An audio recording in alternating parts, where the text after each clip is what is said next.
पुष्पकमल दाहालले त्यो पार्टी एकताको कामलाई अगाडि बढाउन सक्नु भएन। बरु अहिले आएर त उहाँ महाधिवेशन नै सम्भव छैन भने जस्ता खालका कुरा पो गर्न थाल्नुभयो।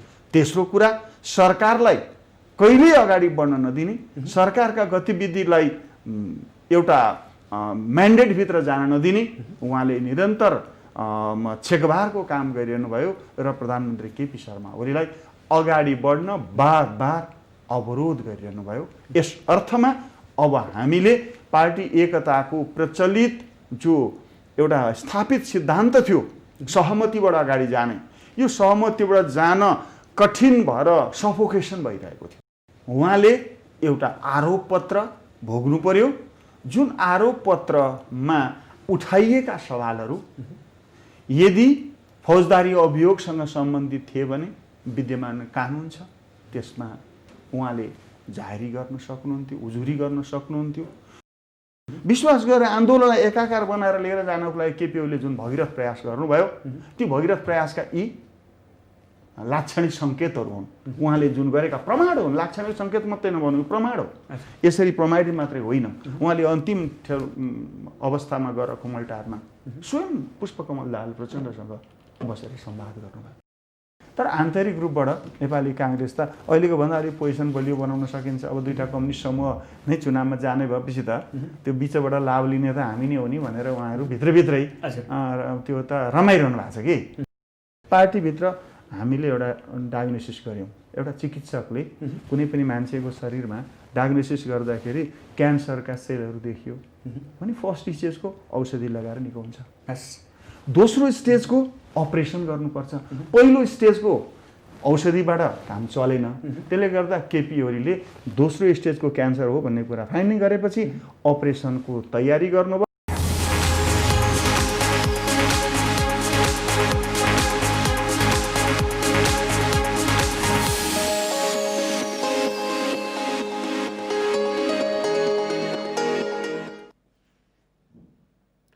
आदरणीय दर्शकबिन नमस्कार। उठौँ समृद्धिका लागि कार्यक्रममा यहाँहरूलाई हार्दिक स्वागत छ। म सुदर्शन आचार्य। दर्शकबिन, आइतबारदेखि नेपाली राजनीतिले नयाँ मोड लिएको छ। नेपाली राजनीतिमा संसद विघटन भएको अवस्था छ। नेकपाको आन्तरिक खिचाताली, आन्तरिक किचलोकै कारण यो अवस्थासम्म पुगेको भनेर विश्लेषण गर्न थालिएको अवस्था छ। साथसाथै जसरी प्रधानमन्त्री केपी शर्मा ओलीको नेतृत्वको यो सरकारले काम गर्न सकेन भनेर बताइरहँदा प्रधानमन्त्रीले आफ्नो लय, आफ्नो योजना अनुरूप अगाडि बढिरहँदा आन्तरिक रूपमा पार्टी भित्रैबाट विभिन्न समय र विभिन्न मोडहरूमा घटनाहरू घटाइए र त्यही घटनाको कारण यो परिस्थितिको सिर्जना भयो भन्ने कुराहरू पनि आकलन गरिएको छ। यद्यपि आइतबार संसद विघटनको कुरा र यसपछि निम्तिएका घटनाक्रमहरू, नेकपा भित्र देखिएको स्पष्ट द्विधार र त्यसका आन्तरिक बैठकहरू, आन्तरिक मिटिङहरूले अबको नेकपा कता जाला र साँच्चै प्रधानमन्त्री केपी शर्मा ओलीले चाल्नुभएको यो कदमलाई कसरी विश्लेषण गर्ने, नेकपा भित्र रहेर आफ्ना स्पष्ट धारणा, स्पष्ट विचारहरू व्यक्त गर्दै आउनुभएका र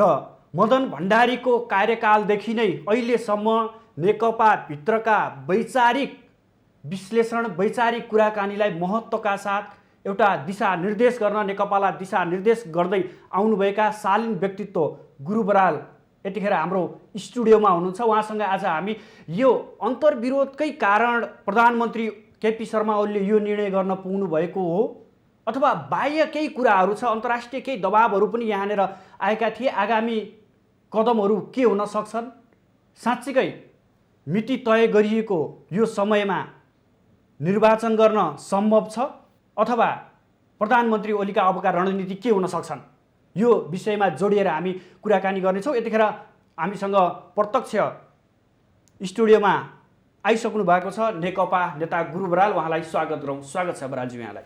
नमस्कार। जसरी प्रधानमन्त्रीको सिफारिसमा राष्ट्रपतिले अध्यादेश ल्याइसकेपछि त्यतिखेर पुनः फिर्ता भयो र केही समय नेपाली राजनीतिमा अन्तर्विरोध देखियो पछिल्लो समय, र हिजोको घटनाक्रमलाई मात्रै हेर्ने हो भने त्यहाँनिर संसद विघटनको प्रस्ताव लैजानुभयो र राष्ट्रपतिले यसलाई स्वीकृति गर्नुभयो। यसपछि देखिएको यो घटनाक्रमलाई तपाईँले कसरी निहाल्नु भएको छ र यस पूर्व कस्ता सङ्केतहरू थिए अथवा एक्कासी यो निर्णयसम्म प्रधानमन्त्री पुग्नुभयो?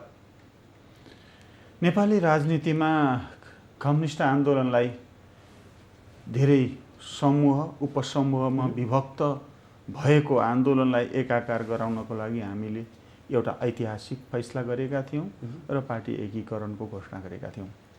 तर जुन दिनदेखि पार्टी एकीकरणको घोषणा भयो त्यही बेला नै हामीले 3टा कुरामा स्पष्ट सहमति बनाएका थियौँ।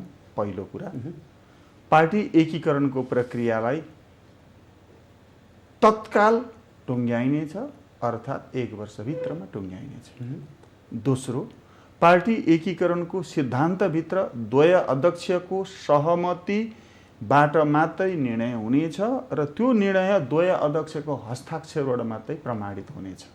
अनि तेस्रो, पार्टी सञ्चालन र सरकार सञ्चालनको सन्दर्भमा द्वय अध्यक्षको बीचमा कार्य विभाजन गरेर आफ्ना जिम्मेवारीका क्षेत्रहरूलाई अगाडि बढाउने टुङ्गो भएको थियो।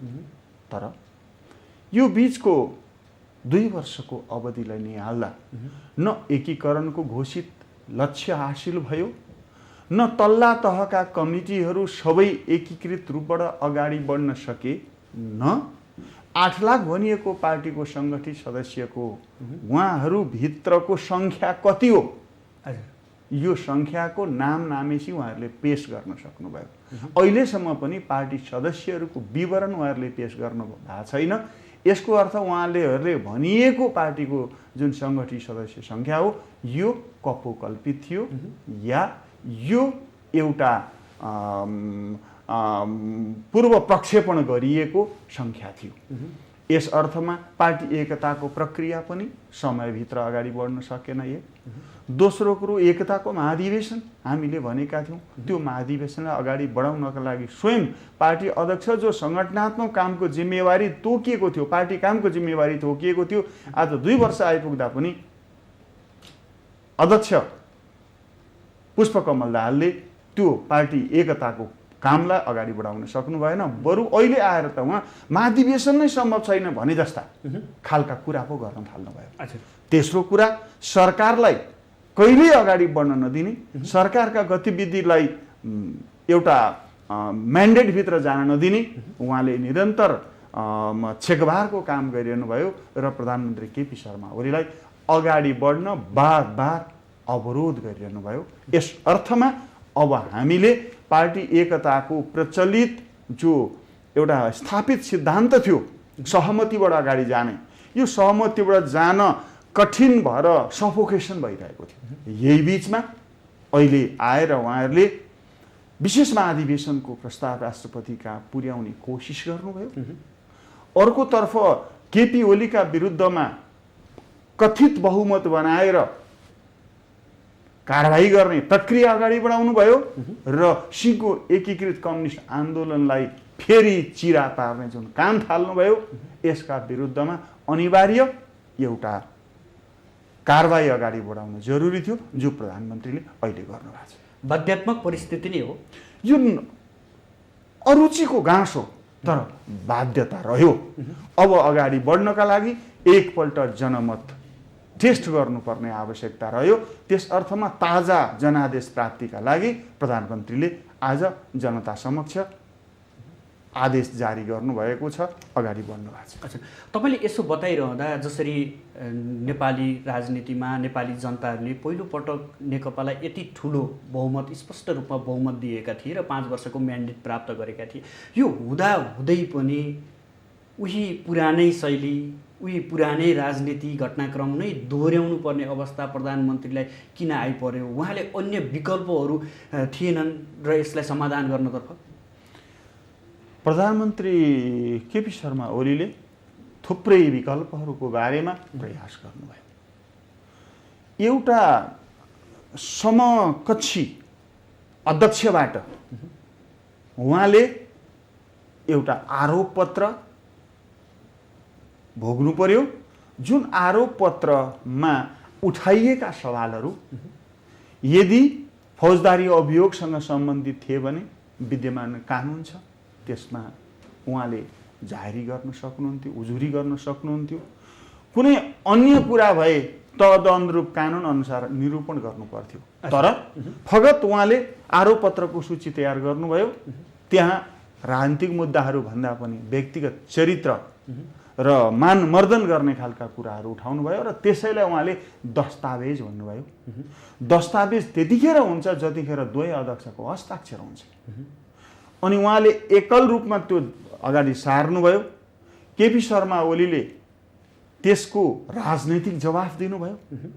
तर पुष्पकमल दाहालले त्यो केपी शर्मा ओलीको राजनीतिक जवाफलाई छोडेर पार्टीमा बहस छलफल संवाद गर्ने कुराको प्रक्रियालाई अगाडि नबढाई हजारौं कपी छापेर तलसम्म पठाउनु भयो। आज यहाँ म आइ नपुग्दै विराटनगरका विभिन्न पार्टी कार्यालय र नेताहरूका हातमा त्यो आरोप पत्र भनिएको प्रचण्डको कागज प्रिन्टेड फर्ममा पुगेको छ। के त्यो राजनीतिक दस्तावेज हो? होइन। के त्यो आरोप पत्र हो? हो त्यो आरोप पत्र भने त्यो आरोप पत्रको निरूपण त पार्टीको बैठकबाट हुनु पर्थ्यो। बैठकलाई उहाँले छलेर जब त्यो तलसम्म सम्प्रेषण गर्नुभयो, यसबाट प्रश्न हुन्थ्यो कि पुष्पकमल दाहाल पार्टीभित्र आफ्नो जनमत बनाउनका लागि एउटा नयाँ रणनीतिक चाल उहाँले चाल्दै हुनुहुन्थ्यो। अच्छा, अब जस्तो यो पार्टी एकताकै बेलामा एउटा जबज र अर्को मार्क्सवाद, यो एकीकरण भएर हामी यसरी मिलेर जान्छौँ भन्ने त्यतिखेर सोच तपाईँहरू जस्ता व्यक्तित्वहरू, शालीन व्यक्तित्वहरू जो लामो समयसम्म अनुभव गर्नुभएको छ, त्यतिखेर तपाईँलाई आएन यो पार्टी यसरी वैचारिक रूपमै फरक ढङ्गले हिँडिरहेको पार्टीलाई एक गराएर हामी लामो समयसम्म हिँड्न सक्दैनौँ कि भन्ने त्यतिखेर बहसहरू उठ्न सकेन? हामीले एउटा आशा गरेका थियौँ, हरेक मान्छे परिवर्तन हुन्छ, हामी परिवर्तनमा विश्वास गर्ने। यस अर्थमा त्यो माओवादी युद्धबाट आएको पङ्क्तिलाई राजनीतिक र वैचारिकले दीक्षित गरिनेछ र उनीहरूको जुन कमजोर वैचारिक सांस्कृतिक राजनीतिक धरातल छ यसलाई समृद्ध गरिनेछ भन्ने विश्वास थियो। तदनुरूप हामीले पार्टी स्कुलको प्रक्रियालाई अगाडि बढाउने कोसिस गर्यौँ। तर यो पार्टी स्कुल प्रक्रियालाई अगाडि बढ्ने वातावरण सिर्जना गरिएन। एक। दोस्रो कुरा, पार्टीको स्वयं अध्यक्षले सिङ्गो पार्टीभित्रको हायरार्कीलाई राजनीतिक वैचारिक रूपले दीक्षित गर्नुपर्ने प्रक्रिया थियो, त्यो प्रक्रिया अगाडि बढ्न दिएन। तेस्रो कुरा, पार्टी एकताभित्र जनताको बहुदलीय जनवादको राजनीतिक मूल्य, मान्यता र त्यसको दिशा हामीले दस्तावेजमा समावेश गरेका थियौँ। तर त्यो दस्तावेजभित्रको त्यो राजनीतिक मूल्य, मान्यता र दिशामाथि लगातार उहाँहरूले हमला गरिरहनु भयो। यतिसम्म हमला गर्नुभयो कि जबजको राजनीतिक विचार सम्प्रेषण कतै भएको भेटियो देखियो भने त्यसमाथि आलोचना कारबाहीका टिप्पणीहरूसम्म हामीले पायौँ। त्यस अर्थमा पनि हामी यो पार्टीको अध्यक्ष पुष्पकमल दाहालका जे तौर तरिका र क्रियाकलाप थिए, यो तौर तरिका र क्रियाकलापबाट एकीकृत कम्युनिस्ट आन्दोलन अगाडि बढ्ने सम्भावना देखिएन। यस अर्थमा हामी गम्भीर भयौँ र यो नयाँ परिस्थितिमा हामी आइपुग्यौँ। अच्छा, अब त्यही भित्र पनि हेरौँ, पूर्व एमाले भित्रै पनि हेरौँ, अहिले जसरी वरिष्ठ नेता माधव कुमार नेपाल, जलनाथ खनाल र केही हदसम्म वामदेव गौतम पनि एकातर्फ हुनुहुन्छ, प्रधानमन्त्री ओली लगायतका केही नेताहरू एकातर्फ हुनुहुन्छ। उहाँहरूले किन यो जबज भएर एक हुनुपर्ने, ओलीसँग अथवा अहिलेको अध्यक्ष ओलीसँग एक भएर जानुपर्नेमा उहाँहरू किन प्रचण्डको साथ समाउनु पुग्नु भएको छ? के छ यहाँनिर रणनीति, कस्तो देख्नुहुन्छ यहाँले? यसको कुनै रहस्य छैन, यो सबैतिर जग जाहेर कुरा भएको हो। त्यो कुरा के हो भने कमरेड माधव नेपाल आज नीति, सिद्धान्त र कार्यक्रमलाई तिलाञ्जली दिँदै उहाँ आज नेकपा पूर्व माओवादीको राजनीतिक चङ्गुलभित्र उहाँ पर्नु भएको छ। के का लागि भन्दा अवसरका लागि, पदका लागि। उहाँले पटक पटक भन्नुभएको छ, म उधारोमा काम गर्ने मान्छे होइन, मलाई नगदी चाहियो। यो पार्टी त व्यावसायिक प्रतिष्ठान त होइन जहाँ उधारो र नगदको कुरा होस्। यो त राजनीतिक अभियान हो। अनि उहाँले पटक पटक मलाई नगदमा चाहियो, म उधारोमा कुरा विश्वास गर्दिनँ। मलाई अहिले चाहियो के चाहियो? उहाँलाई 15 वर्ष पार्टीको नेता बनाएर हिँड्ने हामी नै हौँ। यहाँनिर जस्तै तपाईँले लामो समयसम्म वरिष्ठ नेता नेपालसँग साथमा रहेर उहाँलाई धेरै सहयोग पनि गर्नुभएको हो र अहिलेको यो परिस्थिति हेर्दाखेरि माधव नेपालले प्रचण्डलाई चलाउनु भएको छ अथवा प्रचण्डजीले माधव नेपाललाई चलाइरहनु भएको छ? मैले माधव कमरेडलाई 2 घन्टासम्म एक ठाउँ बसेर अलग्गै लामो अन्तर्संवाद गरेँ। उहाँको इतिहासलाई पुनर्स्मरण गराएँ र अब जबजको रक्षा खातिर अब राष्ट्रिय अभियान सुरु गर्नुपर्छ। त्यो जबजको रक्षाको लागि तपाईँले राजनीतिक अगुवाई गर्नुहोस् भनेर मैले भने। त्यति मात्रै होइन, केपी शर्मा ओलीले आउँदो महाधिवेशनको अध्यक्ष म होइन भनेर घोषणा गरिसक्नु भएको थियो। एक। दोस्रो, आउँदो इलेक्सन पछिको म प्रधानमन्त्री होइन भनेर पनि घोषणा गरिसक्नु भएको थियो। त्यसो हो भने अब तपाईँ जिउँदा जाग्दा नेताहरू फेरि एकपल्ट पुराना कमी कमजोरीलाई टकटक्याएर बाहिर उठ्नुहोस्, अगाडि बढ्नुहोस् भनेर त मैले 2 घन्टा एक्लै कमरेड माधव नेपालसँग बहस गरेको छु, छलफल गरेको छु, संवाद गरेको छु र एउटा सबल राजनीतिक निकासको लागि जनताको बौद्धिक जनवादका पक्षधरहरू एक ठाउँमा आउँ। किन एक ठाउँमा आउँ? किनभने नेकपा माओवादी भित्रका राजनीतिक मूल्य मान्यता र संस्कृतिहरूलाई हामीले रूपान्तरण गर्नुपर्नेछ। हरेक वस्तुमा रूपान्तरित हुन्छ भन्ने कुरा म विश्वास गर्छु। ए माओवादी भित्र रहेका गलत प्रवृत्ति र चिन्तनहरूलाई रूपान्तरण गर्न सकिन्छ भन्ने विश्वास थियो र आजसम्म हामीले त्यो रोल्पादेखि यो राजधानीसम्म र सिंहदरबारभित्र प्रचण्ड कमरेडलाई पुर्याउँदा प्रचण्डलाई पुष्पकमल दाहाल उतार्न सक्नु भएन। त्यो प्रचण्ड नामको जङ्गी योद्धालाई हामीले पुष्पकमल दाहाल बनाउँदासम्म जनताको बौद्धिक जनवादको प्रकाशबाट नै यो काम भएका थिए।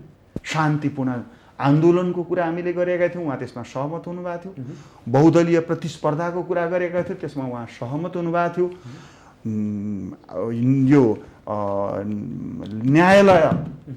न्यायालयलाई स्वतन्त्र बनाउनुपर्छ, उहाँ सहमत हुनुभएको थियो। आवधिक निर्वाचन, त्यसमा उहाँ सहमत हुनुभएको थियो। उहाँले मानव अधिकारभित्र आर्थिक सामाजिक अधिकारहरू सामेल गर्नुपर्छ, उहाँ सहमत हुनुभएको थियो। र हामी चाहन्थ्यौँ अब यसमा त्यो सम्पूर्ण माओवादी पङ्क्तिलाई स्कुलिङ गर्दै आउँ। एउटा ठुलो पङ्क्ति आज स्कुलिङ भएको छ। नेकपा माओवादीभित्रको एउटा ठुलो पङ्क्ति आज केपी शर्मा ओलीको पक्षमा ठिङ्ग उभिएको छ।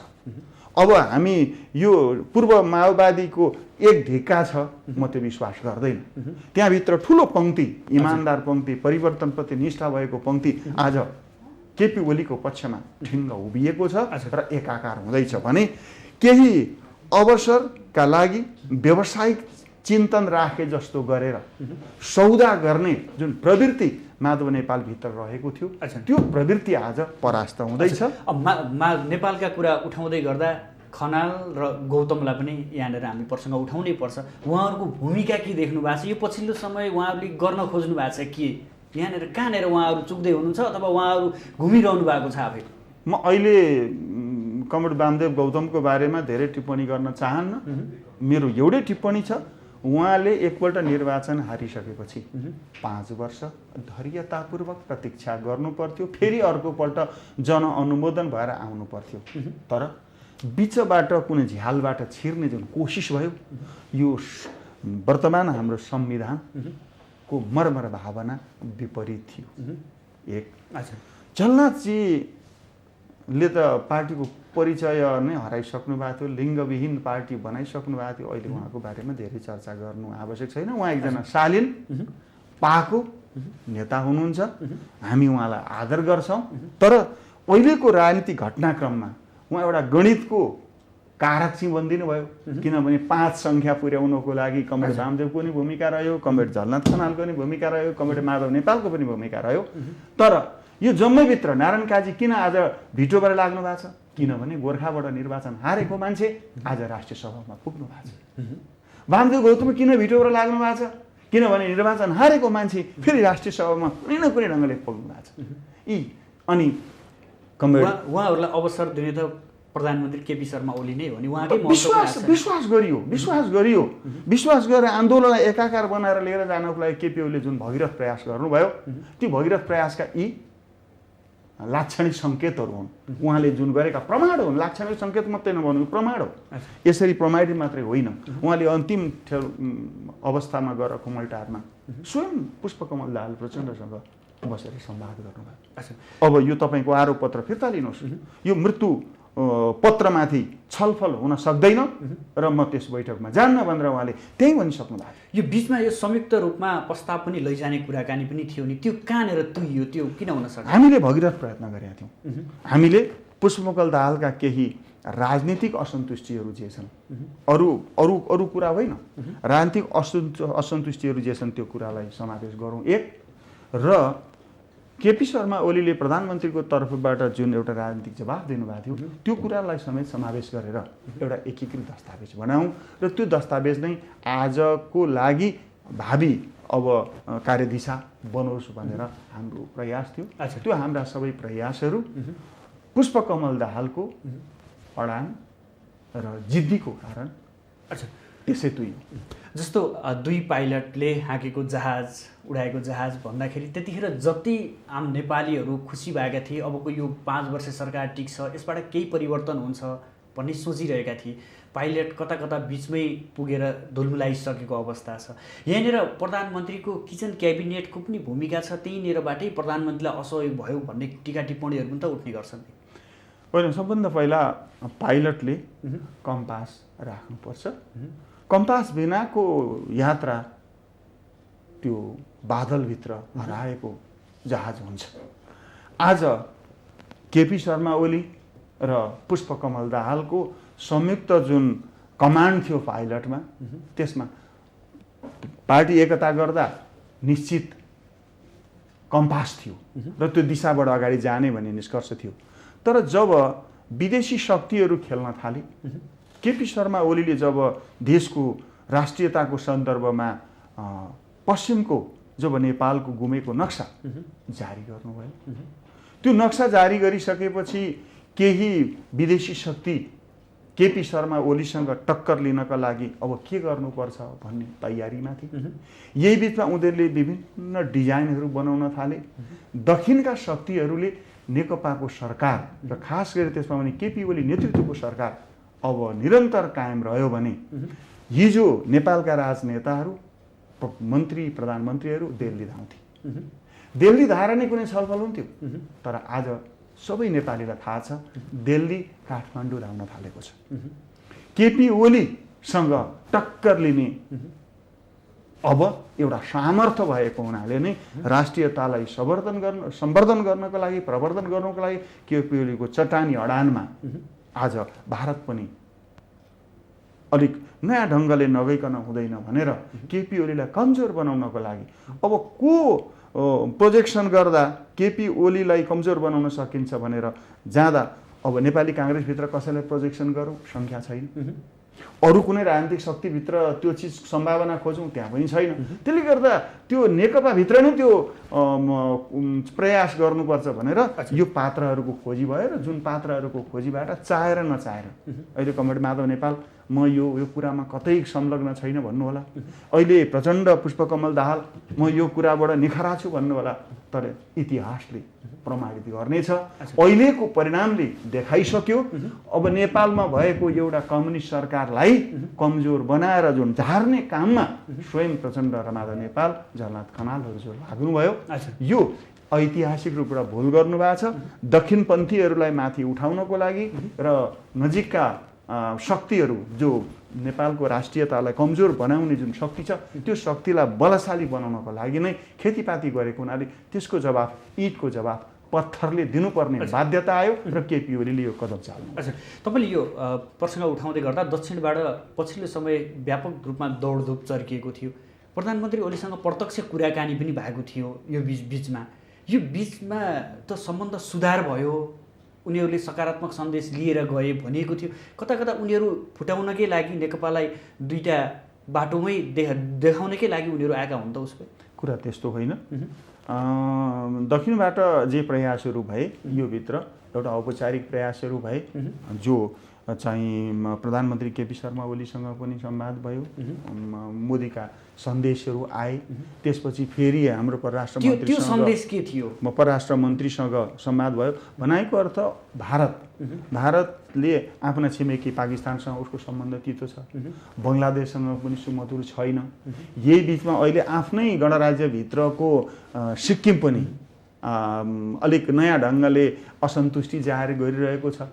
अनि यस्तो बेलामा अब नेपालसँग कुनै न कुनै ढङ्गको सम्बन्ध विकास गरिएन भने चीनका गतिविधिहरू, बिआरआईका चिनिया प्रयासहरू नयाँ ढङ्गले आइरहेका छन्। त्यसो भएको हुनाले नेपालसँगको सम्बन्ध कुनै न कुनै ढङ्गले सुधार्नुपर्छ भन्ने बाध्यता आज भारतको स्थापित संस्थापन पक्षसँग थियो एक।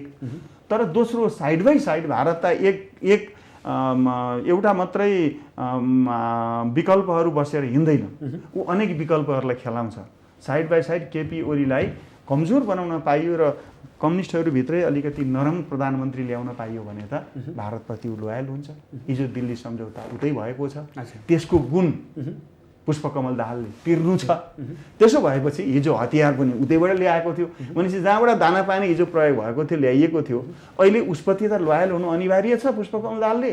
त्यस अर्थमा केपी ओलीलाई हटाएर नयाँ प्रधानमन्त्री बनाउन पाइयो भने होइन, त्यो प्रधानमन्त्री बनाउने डिजाइन भइसकेको थियो, माधव नेपाललाई पार्टी अध्यक्ष बनाउने, पुष्पकमल दाहाल प्रधानमन्त्री बन्ने।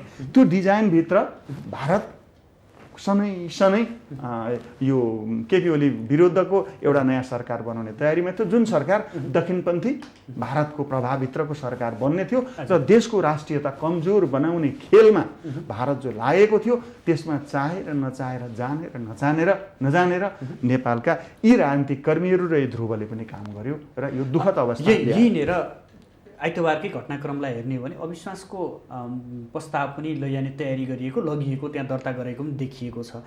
त्यहीँनिर भित्रबाटै नै छक्कबहादुर लामा लगायत केही सांसदहरूले हाम्रो नक्कली हस्ताक्षर भयो भन्ने कुराहरू पनि उठाइरहनु भएको छ। किन यसो गर्नु जरुरी थियो? प्रचण्ड पक्षहरूले किन त्यो हदसम्म उहाँहरू नाग्दै हुनुहुन्छ अहिले? अनि यसमा त प्रश्न छ। पहिलो कुरा त अविश्वासको प्रस्ताव त्यो सभामुखले त्यो अविश्वासको प्रस्तावमाथिको निवेदनमा एउटा तोक्ला र सही गरेको देखेको छु मैले। त्यो समय सही होइन, किनभने अविश्वासको प्रस्ताव दर्ता हुँदा त संसद सचिवालय र खास गरी महासचिवसँग दर्ता हुन्छ। त महासचिव कहाँ त्यो दर्ता भएको छैन। अनि संसद सचिवालयका स्वयं कर्मचारीले 3:30 बजेतिर मात्रै त्यो पेपर आएको भनेर भनिसक्नु भएको छ। अनि त्यो सभामुखले चाहिँ 10:30 कि 45 भनेर 10:45मा त्यहाँनिर एउटा जुन साइन गर्नुभएको छ, त्यो त भोलि अदालतमा मुद्दा पर्ला, त्यो अदालतको लागि केही सबुत चाहिएला भनेर उहाँले त्यो प्रमाणका लागि तयारी गरेको पेपरभन्दा बढी केही पनि होइन।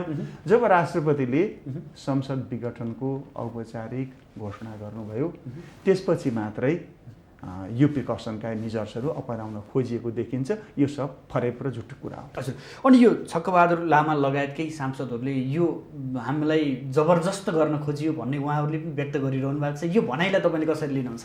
मैले दुईवटा कुरा हेरेको छु। एउटा कुरा, अगाडि राष्ट्रपति कहाँ चाहिँ विशेष अधिवेशनको माग गरेर जुन 82 जनाको हस्ताक्षर पठाइएको छ त्यहीँभित्र पनि थुप्रै एमपीहरू सहमत छैनन्। यो त पुरानो प्रयोजनका लागि लिएको हस्ताक्षर दुरुपयोग गरियो भन्ने माननीय सदस्यहरू त्यहीँ हुनुहुन्छ भने त्यो पनि ताजा हस्ताक्षर र अहिलेको वर्तमान जुन विशेष अधिवेशनको मागको अर्जेन्सीसँग जोडिएर गरिएको हस्ताक्षर थिएन। त्यस्तै छक्कलामाहरूले जे कुरा उठाउनु भएको छ त्यो सही कुरा हो कि अब यो चाहिँ एउटा अविश्वासको प्रस्ताव दर्ता नगरिकन नहुने भयो, त्यसको लागि संसद सचिवालयमा को शरण लिनुपर्ने भयो, तत्काल उपलब्ध मान्यहरू भएनन्। त्यसो भएको हुनाले जो जहाँ जे थियो अब त्यसलाई उहाँले डेन्टिङ मेन्टिङ गरेर त्यो हस्ताक्षरको यो अर्को लिँदा राखेको म बुझ्छु। अर्को कुरा, स्थायी कमिटी बैठक हिजो बस्यो, त्यहाँनिर प्रधानमन्त्री केपी शर्मा ओलीलाई नैतिकताको आधारमा चाहिँ कारबाही गर्ने भनेर चाहिँ प्रवक्ता नारायण काजी श्रेष्ठले अभिव्यक्त गर्नुभएको छ। के नैतिकताकै आधारमा प्रधानमन्त्रीलाई कारबाही गर्न मिल्ने हो के छ? म हिजो सबै गतिविधिलाई बालुवाटार भित्रै वाच गरिरहेको छु। न स्थायी समितिको बैठक बसेको छ औपचारिक रूपमा। बैठक बसेकै होइन, हिजो बसेको होइन। बस्या होइन र पार्टीको बैठक बस्नको लागि त अध्यक्षद्वय उपस्थित हुनु पर्यो, निर्णयमा तदनुरूपको प्रक्रिया अगाडि बढ्नु पर्यो। कुरा त्यस्तो होइन, त्यो त सार्वजनिक खपतका लागि एउटा जारी गरिएको मिडियाबाजी मात्रै गर्न खोज्यो, त्यहाँभन्दा बढी केही पनि होइन। यो सँगसँगै प्रधानमन्त्री ओलीले सांसद र केन्द्रीय कमिटीका सदस्यहरूको बैठक डाक्नु भएर हिजोको जुन आफू त्यो अवस्थामा पुग्नुभयो, यो अवस्थाको ब्रिफिङ चाहिँ गराइरहनु भएको छ। अर्कोतर्फ माधव नेपाल र प्रचण्ड पक्षले पनि भेला र छलफल गर्दैछन्। भोलि केन्द्रीय कमिटी बैठक बोलाइएको भन्ने कुरा त्यहीँनिर आएको छ। 10 गतेलाई सारेर 7 गते बनाइएको छ। के हुन्छ अब, रणनीति कता जान्छ, नेकपाभित्र के हुन्छ अब? उत्सुकता चाहिँ आम नागरिकहरूले, आम जनताहरूले सोचिरहेको कुरा छ। वर्तमान नेकपाको पार्टी अध्यक्ष र 1 नम्बर अध्यक्ष केपी शर्मा ओली हो। केपी शर्मा ओलीले बोलाएका बैठकहरू औपचारिक हुनेछन् र विधिवत रूपले बस्नेछन्। अरू कतै गरिएका भेलाहरू गुटका भेलाहरू हुनेछन्, त्यसप्रति हाम्रो कुनै चासो सरोकार हुने छैन र त्यो जवाफदेही पनि हामी लिँदैनौँ।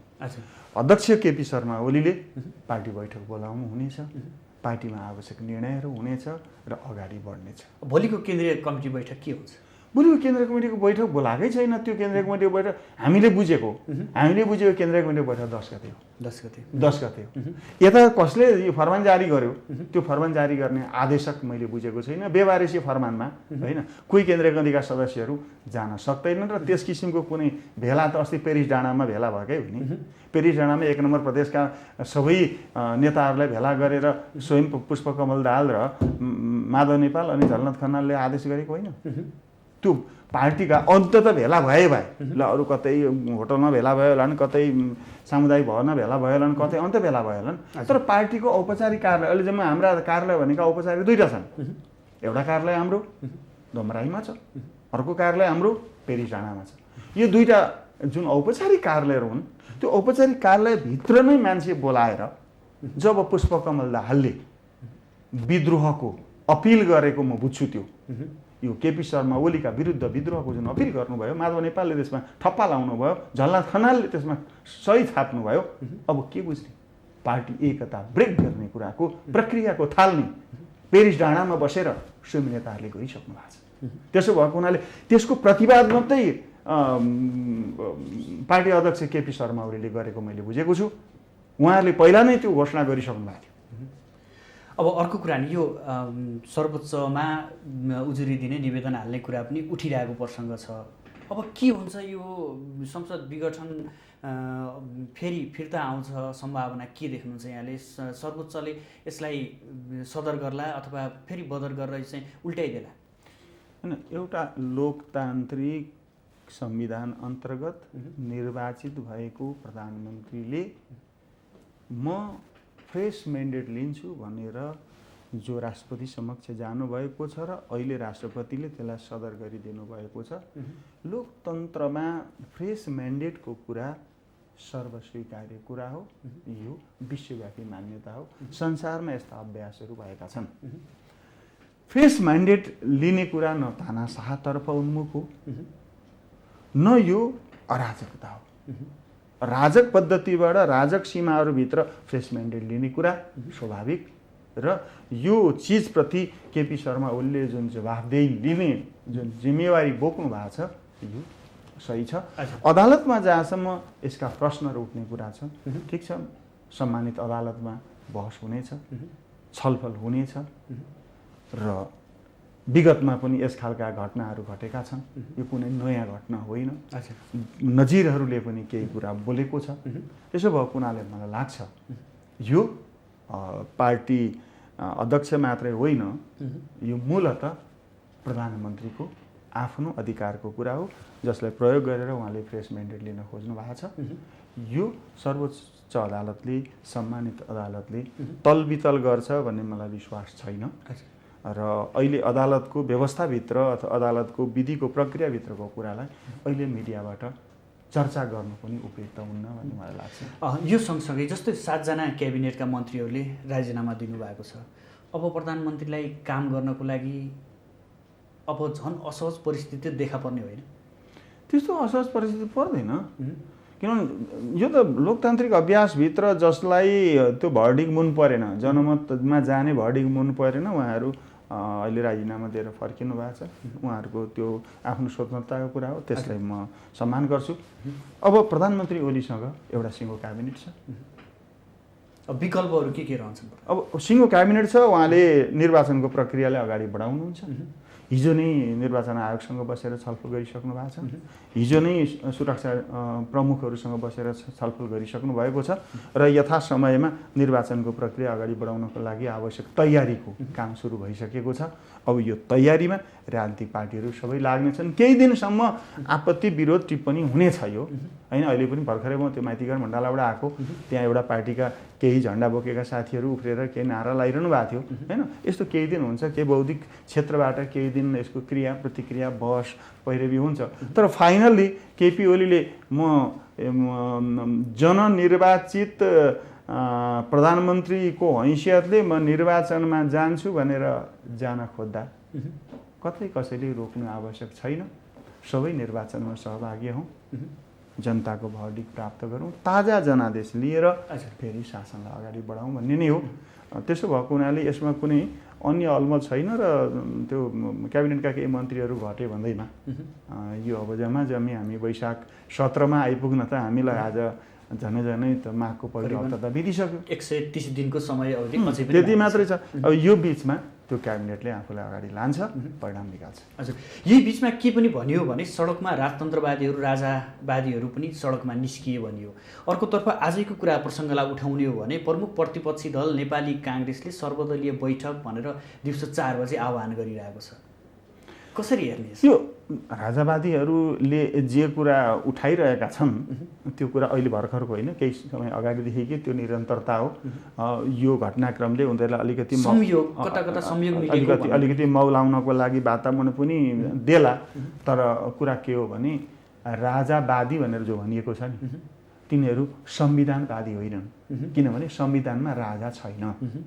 अनि गणतन्त्रवादी भनेर उनीहरू आए भने त स्वाभाविक रूपबाट गणतान्त्रिक संविधानले उहाँलाई एसेस दिन्छ। तर राजावादी भएर यो संविधानभित्र छिर्न सक्दैनन्। त्यसो भएको हुनाले यो भ्रम हो, यो भ्रम हो, राग हो। यो राग भन्दा पर्दैन, केही पनि होइन। अब यो संवैधानिक प्रक्रियाभित्रबाट जो आउँछन् उनीहरूले त आफ्नो पार्टी गतिविधि निर्वाचन जनमत प्राप्त गर्न सक्छन्, त्यो स्वाभाविक पनि छ। अनि काङ्ग्रेसको कुरा काङ्ग्रेसले अहिले जे गर्दैछ उसको दुईटा स्ट्राटेजी मैले बुझेको छु। तत्काल केपी ओलीले जारी गरेको यो जुन नयाँ फ्रेस म्यान्डेटको जुन घोषणा हो त्यो घोषणालाई राजनीतिक रूपले प्रतिवाद गर्ने। तर आन्तरिक रूपबाट नेपाली काङ्ग्रेस त अहिलेको भन्दा अलिक पोजिसन बलियो बनाउन सकिन्छ। अब दुईटा कम्युनिस्ट समूह नै चुनावमा जाने भएपछि त त्यो बिचबाट लाभ लिने त हामी नै हो नि भनेर उहाँहरू भित्रभित्रै त्यो त रमाइरहनु भएको छ कि यो त बाहिर नबोलिया मात्रै हो होइन। यसको मतलब काङ्ग्रेस खुसी छ यो विषय, भित्रभित्रै खुसी हुनुहुन्छ। अब अहिले त्यो केही दिनसम्म अब मञ्चमा कुरा उठ्नेछ, फोरममा कुरा हुनेछ, सर्वदलीय बैठक हुनेछ, छलफल हुनेछ। यो राजनीतिक प्रक्रिया हो, यो केही समय चल्छ र त्यस पछाडि उहाँहरू पनि निर्वाचनको प्रक्रियामा जानुहुन्छ। अन्तमा अब निर्वाचनमा जाँदै गर्दा नेकपा कसरी जाला अथवा दुई धार स्पष्ट भएर अब पार्टी दुई भएर जाने अवस्था सिर्जना हुन्छ अथवा अझै पनि पार्टी एक हुन सक्ने सम्भावना देख्नुहुन्छ? के देख्नुहुन्छ यहाँले? होइन, यो त नेपाली कम्युनिस्ट आन्दोलनभित्र हामीले एउटा एकताको प्रक्रियाबाट एउटा विषाक्त चिजलाई प्रवेश गरायौँ र हाम्रो एकदम पारदर्शी पार्टी। यो पार्टीमा 3टा कुरा थियो, प्रतिस्पर्धा थियो, पहलकदमी थियो, सेवा थियो, समर्पण थियो पहिलो कुरा। दोस्रो कुरो यसले आवधिक निर्वाचन पार्टीभित्रको पनि गर्थ्यो। उसले गाउँ अधिवेशनहरू गर्थ्यो, जिल्ला अधिवेशनहरू गर्थ्यो होइन, प्रदेशका अधिवेशनहरू। अनि 5 वर्षमा एक दिन पनि ढिलो नपारिकन, एक दिन पनि होइन ढिलो नपारिकन 5औं महाधिवेशन र 6औं महाधिवेशन भयो, 6औँबाट 7औं भयो, 7औँबाट 8औं भयो, 8औँबाट 9औं भयो। हामीले कतै कुनै संवैधानिक प्रक्रियामा कतै कुनै कुरामा ओझेल पारेनौँ।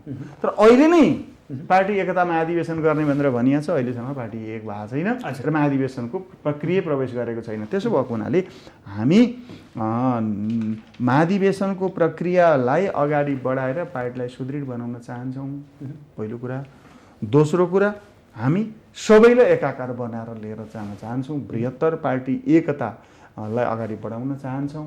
तेस्रो कुरा अलमल भएका साथीहरूलाई पनि त्यहाँ निकाल्न चाहन्छौँ। चौथो कुरा पार्टीभित्र हामीले एउटा डायग्नोसिस गऱ्यौँ। एउटा चिकित्सकले कुनै पनि मान्छेको शरीरमा डायग्नोसिस गर्दाखेरि क्यान्सरका सेलहरू देखियो भने फर्स्ट स्टेजको औषधि लगाएर निको हुन्छ। दोस्रो स्टेजको अपरेसन गर्नुपर्छ। पहिलो स्टेजको औषधिबाट काम चलेन, त्यसले गर्दा केपी ओलीले दोस्रो स्टेजको क्यान्सर हो भन्ने कुरा फाइन्डिङ गरेपछि अपरेसनको तयारी गर्नुभयो। यदि यो अपरेसन नगरेको भए तेस्रो स्टेजमा लाइलाज हुन्थ्यो, आन्दोलन कोल्याप्स हुन्थ्यो। त्यसो भएको हुनाले अहिले अपरेसन गर्दा अलिकति ब्लिडिङ होला, अलिकति अप्ठ्यारो होला, तर जे भए पनि यो पार्टीभित्रका ऐजेरोहरू आफै जानेछन् र पार्टी होइन स्वस्थ भएर पुनर्गठित भएर यो सग्लो पार्टी नेपाली कम्युनिस्ट आन्दोलनको नेकपा अगाडि बढ्छ। यसको नेतृत्व केपी ओलीले गर्नुहुन्छ। यहाँसम्म आइदिनु भयो। महत्त्वपूर्ण विचार र महत्त्वपूर्ण समयको लागि यहाँलाई विशेष धन्यवाद। धन्यवाद। मलाई पनि यो देशको जटिल राजनीतिक परिवेशमा विचार सम्प्रेषण गर्ने अवसर दिनुभयो, यसको लागि धेरै धेरै आभार, धन्यवाद। पक्कै पनि दर्शकबिन, आइतबार जसरी नेपाली राजनीतिमा नयाँ तरङ्ग सिर्जना भयो, नेपाली राजनीतिले नयाँ मोड लियो, त्यो सँगसँगै उब्जिएका प्रश्न, प्रतिनिधि सभा विघटनपछि देखिएका अन्तर्विरोध र खास आन्तरिक खिचातानीमै जसरी नेकपा देखिएको थियो र यो खिचातानीकै कारण देखिएको प्रष्ट रूपमा बाहिर आइसकेपछि प्रतिनिधि सभा नै विघटन भएको अवस्था र आगामी दिनमा कसरी अगाडि बढ्न उपयुक्त हुन्छ र अन्तर्विरोध केका लागि भएको थियो र अबको कार्यदिशा के हुनसक्छ, प्रधानमन्त्री कसरी अगाडि बढ्नुहुन्छ भन्ने विषयमा केन्द्रित रहेर आजको बहस सञ्चालन गऱ्यौँ, जसका लागि हाम्रो स्टुडियोसम्म नेकपा नेता गुरु बराल आइदिनु भयो। भोलि पुनः नयाँ विषयवस्तुका साथ उपस्थित हुनेछौँ। आजलाई भने बिदा दिनुहोस्। नमस्ते।